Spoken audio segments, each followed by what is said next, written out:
कोरकुंडा जलेश्वर शैवपीठर माल्यवंत महोत्सव शुभारंभ होईछि। मात्र अल्प किछि बाकी रही माल्यवंत महोत्सव को। माल्यवंत उत्सव माते उठिब संपूर्ण जिला। उत्सव परंपरागत विभिन्न प्रकार सामग्री सहित देशर विभिन्न प्रांतरू विभिन्न सामग्रीर दोकान बजार देखा मिलिब। कोरकुंडा स्थित जलेश्वर शैवपीठर जिलास्तरीय माल्यवंत महोत्सव शुभारंभ हो जाइछि।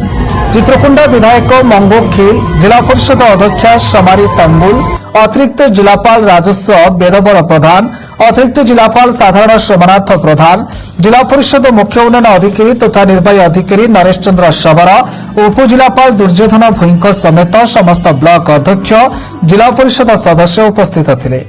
ଏହି ଅବସରରେ ମାଲ୍ୟବନ୍ତ ମହୋତ୍ସବ ପୋଷ୍ଟର ଓ ପ୍ରୋମୋ ସଂଗୀତ को उन्मोचन करा जायछि। गोष्ठी उन्नयन अधिकारी कोरकुंडा सुजित कुमार मिश्रଙ୍କ तत्वावधान जलेश्वर शैवपीठ ठारे कलश पूजन और कलश शोभायात्रा आयोजन करा जायथिला। शोभायात्रा रे हजार हजार संख्यारे लोके शामिल होइथिले। शैवपीठरू कलश शोभायात्रा रे नाचगीत माध्यम कोरकुंडा स्थित माउली मां मंदिर को निया जायथिला। सेपरी कोरकुंडा ठारे मध्य ब्लॉक स्तरीय महोत्सव को उद्घाटन करा जायछि। सेठारु एक रथरे समस्त कलश को सदर महकुमा स्थित भैरव मंदिर को अणा जायथिला। कलश को पूजार्चना कर स्थानीय जगन्नाथ मंदिर में कलश गुड़ी को रखा जायछि। एठारे मध्य विराट शोभायात्रार आयोजन करा जायछि। ଏହି ଅବସରରେ ଜିଲ୍ଲା ସୂଚନା ଓ ଲୋକସମ୍ପର୍କ ଅଧିକାରୀ ପ୍ରମିଳା ମାଝୀ, ଜିଲ୍ଲା ସଂସ୍କୃତି ଅଧିକାରୀ ସନ୍ତୋଷ ନାରାୟଣ ପଣ୍ଡା, ଜିଲ୍ଲା ଦକ୍ଷତା ବିକାଶ ଓ ନିୟୋଜନ ଅଧିକାରୀ ମନୋଜ ସେଠୀ ଓ ଶଶାଙ୍କ ମିଶ୍ରଙ୍କ ସମେତ ମହୋତ୍ସବ କମିଟିର ସଦସ୍ୟ ଉପସ୍ଥିତ ଥିଲେ।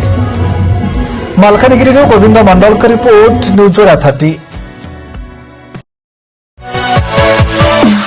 आज भिडियो फ्रेंड्स आमरी खास वीडियो आपको पसंद आसला तेज लाइक और शेयर निश्चय भाव में करूँ। फ्रेंड्स यही नुआ नुआ अपडेट करने आम सहित जोड़ी रुहतु। धन्यवाद फ्रेंड्स।